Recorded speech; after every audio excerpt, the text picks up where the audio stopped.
Noah Lyles holds up a Pokémon card before races, poses like a Dragon Ball Z hero after winning, and once told the entire NBA they weren't real-world champions. He built a reputation as the loudest, boldest, most unbothered man in track and field. But underneath the theatrics is a kid who spent his nights hooked to a hospital nebulizer instead of playing outside like everyone else. Years before anyone knew the name Noah Lyles, he was a small boy in Gainesville, Florida, gasping through coughing fits that started when he was barely 3 years old. Doctors would not even diagnose him with asthma until he turned 5, and by then the attacks had already shaped his entire childhood.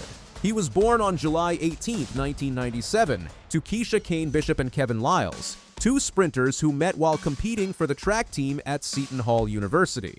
Their coach once told a reporter that their future children were probably going to be very fast people. He had no idea how right he would turn out to be. Kevin brought home relay medals from international competition. Keisha became a 9-time All-American and won 2 national championships of her own. Speed was already written into the family before Noah ever took his first competitive stride. But speed was the last thing on anyone's mind in those early years.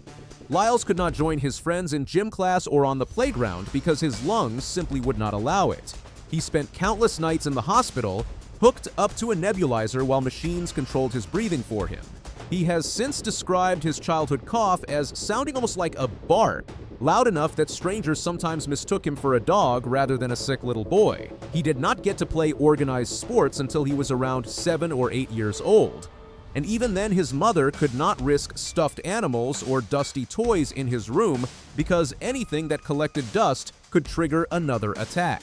It was not until he had his tonsils and adenoids removed around age 6 that his condition finally started to ease. Asthma affects a surprisingly large share of elite athletes, with research suggesting it touches somewhere between 15 and 30% of Olympians, but few of them lived with it as severely as Lyles did as a small child. During a full-blown attack, the muscles around the airway tighten, the lining swells, and the lungs slowly fill with mucus until every single breath becomes a fight. For a toddler in Gainesville, that fight happened almost every night. His parents divorced when he was still young, and Lyles relocated with his mother and his 2 siblings, Josephus and Abby, to Alexandria, Virginia. Keisha became the steady center of his world from that point forward, later earning the nickname Momager for the way she managed both his household and his business career at the same time. Because of his fragile health, Lyles was homeschooled through his early years, which his mother has said gave him more room to explore the world on his own terms. But when he finally enrolled in public school around the 2nd grade, a new set of struggles was waiting for him. Lyles was diagnosed with dyslexia and attention deficit disorder around middle school, and those diagnoses turned ordinary classroom life into a daily battle. Spelling tests became, in his own words, some of the worst days of his life. Standardized testing felt nearly impossible to get through. He has since described feeling alienated from his classmates, cut off from the normal rhythms of childhood friendship, simply because his brain processed information differently than everyone else's. He also endured bullying that he later called an emotional beating, the kind of treatment that leaves scars long after the insults stop. His mother made sure he saw a therapist from a young age, a decision that would quietly shape the rest of his life. What nobody knew back then was that all of this struggle was building towards something. Lyles tried gymnastics first, but at age 12, he discovered track and field, and something about running finally gave his restless energy somewhere to go. His mother later said she just knew this particular kid had a lot of energy, and running became the outlet that channeled it into something productive instead of something disruptive. While watching the 2012 Olympics on television, Noah and his younger brother Josephus made a promise to each other that they would compete together at the 2016 Games. 2 years later, at the 2014 Youth Olympics in Nanjing, China, 14-year-old Noah Lyles won gold in the 200 meters and proved the promise was not just talk. By the time he reached T.C. Williams High School, Lyles was rewriting the national record books, clocking a high school best in the 200 meters that stunned the sport. He turned down a scholarship to the University of Florida and turned professional straight out of high school instead, doing it alongside his brother so they could chase their Olympic dream together, exactly as they had promised as kids. His rise from there was almost immediate. In 2017, in the thin mountain air of Albuquerque, New Mexico, he broke the indoor world record in the 300 meters during his very first season as a professional. The kid who once could not run around the block without wheezing was now breaking world records before he could legally rent a car. That first year as a professional was not a straight line upward, though. A string of injuries derailed the rest of his 2017 season and kept him out of that year's World Championships entirely. A painful reminder that his body, however talented, was still the same body that had spent years fighting through hospital visits. He rebuilt from there instead of folding. And that pattern, getting knocked down and then quietly putting the pieces back together, would end up defining nearly every chapter of his career that followed. That momentum carried him into a run of dominance most sprinters never touch. He collected world titles in 2019, first in the 200 meters, and then anchoring the 4x100 relay to gold. He was supposed to be the face of American track heading into the Tokyo Olympics, a can't-miss gold medal favorite in his signature event. But then the games were delayed a full year by the pandemic, and everything Lyles had built his identity around got put on hold indefinitely. That delay hit him harder than almost anyone outside his inner circle understood at the time.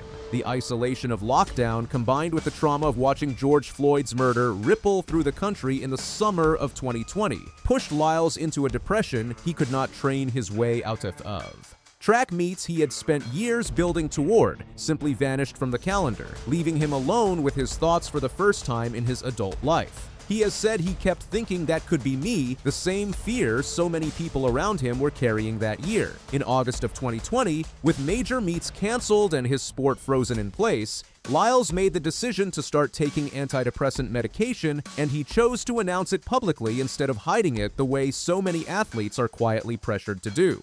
He called that choice one of the best decisions he had made in a while. Then, in Tokyo the following summer, running in the 200 meters he was favored to win, Lyles crossed the line in third place instead of first. The gold medal favorite walked away with bronze, and the disappointment landed on top of a mental health crisis he was still working through in real time. Let's take a quick pause here, because if you're finding Noah's story as layered as we are, hit subscribe so you don't miss where this goes next. There is a lot more beneath the surface than a single Olympic result. By 2022, Lyles had clawed his way back to the top of his sport, winning the 200 meters at the World Championships in Eugene, Oregon. Then came 2023, the year that turned him into a genuine global superstar. At the World Championships in Budapest, Hungary, Lyles swept the 100 meters, the 200 meters, and the 4x100 relay, becoming the first sprinter since Usain Bolt in 2015 to complete that exact triple. It was the kind of season that should have made him a household name across every corner of American sports media. Instead, it set off one of the strangest controversies of his career. Standing at a press conference in Budapest as a newly crowned world champion, Lyles was asked how it felt that American athletes in other sports rarely get that same recognition back home. His answer detonated online within hours. He pointed out that NBA champions wear the label world champion despite the fact that their league only plays teams from the United States and Canada, while athletes like him actually compete against every country on earth wearing their own flag. Kevin Durant fired back on social media. Draymond Green mocked him. Stephen A. Smith called him flagrantly ignorant on national television before eventually apologizing. Lyles later explained on multiple interviews that the comment got clipped down to 15 seconds and lost all its context, and that his actual point was about how track and field struggles for visibility in its own country, not an attack on any individual player's talent. Olympic champion Giannis Antetokounmpo, of all people, ended up publicly agreeing with him. Outside the United States, Lyles said the reaction was almost entirely support. Inside the country, the backlash followed him for years, resurfacing again in 2024 when Adidas invited him to attend a launch event for an NBA player's new signature sneaker, a player Lyles pointedly noted had never even reached an NBA Finals. To Lyles, it was proof of exactly the point he had been trying to make. Brands were still choosing flashier, more commercially backed athletes over a 6-time world champion in his own sport. He has since turned that frustration inward as much as outward, admitting in interviews that track and field carries some of the blame too, describing the sport bluntly as too amateur and too disorganized to market its own stars the way American leagues do. It was an unusually honest admission from someone the public had mostly pegged as arrogant. Then came Paris in the summer of 2024, and the moment that finally cracked open his private struggles for the entire world to see.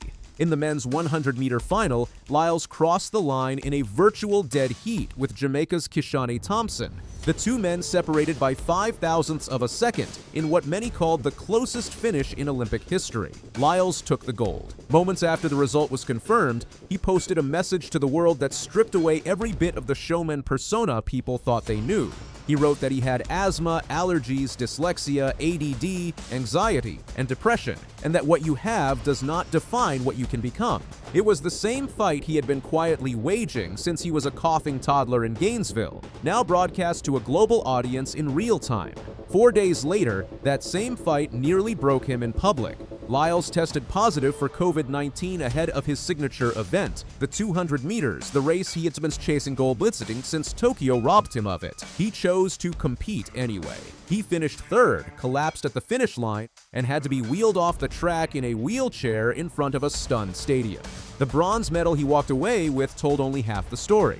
The other half was a young man who had spent his entire life refusing to let his body's limits define what he could still attempt. So if the loudest man in track and field spent his whole childhood fighting just to breathe, what does that make the version of him we actually see today? Behind every one of those anime poses is a genuine, lifelong obsession that has nothing to do with performance. Lyles has been collecting anime and Pokémon memorabilia since childhood, holding up trading cards on the starting line and mimicking characters like Luffy and Gojo in his post-race celebrations. At the 2025 World Championships in Tokyo, fittingly the birthplace of the culture he loves, he was flooded with so many gifts from fans, including stacks of Goku figurines, that he publicly begged people on social media to stop sending more because he had run out of space to store it all.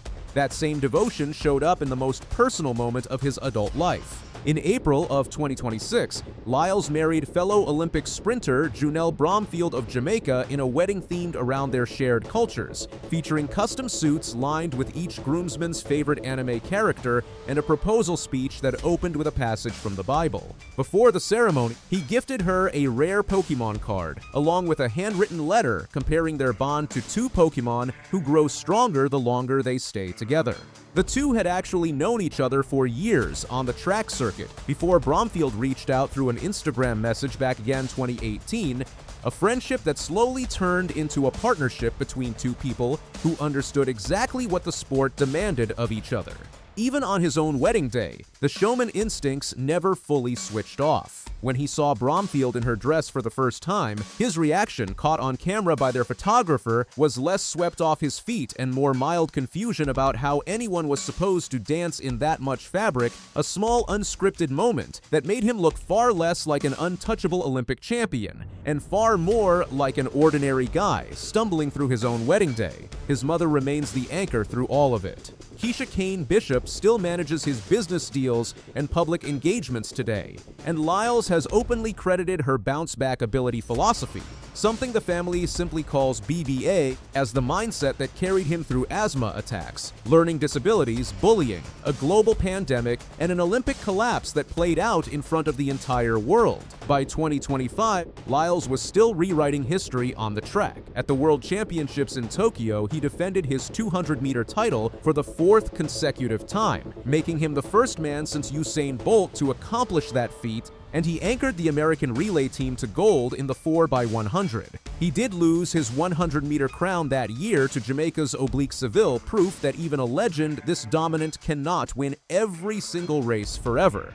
In late June of 2026, at the Diamond League meet in Paris, American rival Trayvon Bromell edged Lyles in the 100 meters by a single hundredth of a second, handing him his first defeat of the season. When Bromell glanced toward Lyles at the finish line in what looked like a bit of showmanship, Lyles fired back on social media almost immediately, warning him that the last person who tried that stunt did not even make the podium the next time the two of them met. It was a pointed reference to Oblique Seville, and it was a reminder that whatever Lyles has been through off the track, the competitive fire that got him here has never once cooled down. That fire is really the whole point of this story. The showman holding up trading cards at the starting line and the sick little boy hooked to a hospital machine are not two different people. They are the exact same person, and the confidence you see on camera today was built piece by piece out of every single thing that should have stopped him from ever getting there in the first place. The trash talk was never really about ego. It was about a kid who spelled words wrong in front of his whole class, finally finding one place on Earth where nobody could tell him he was not fast enough. Noah Lyles never hid his struggles, and he never pretended they simply went away either.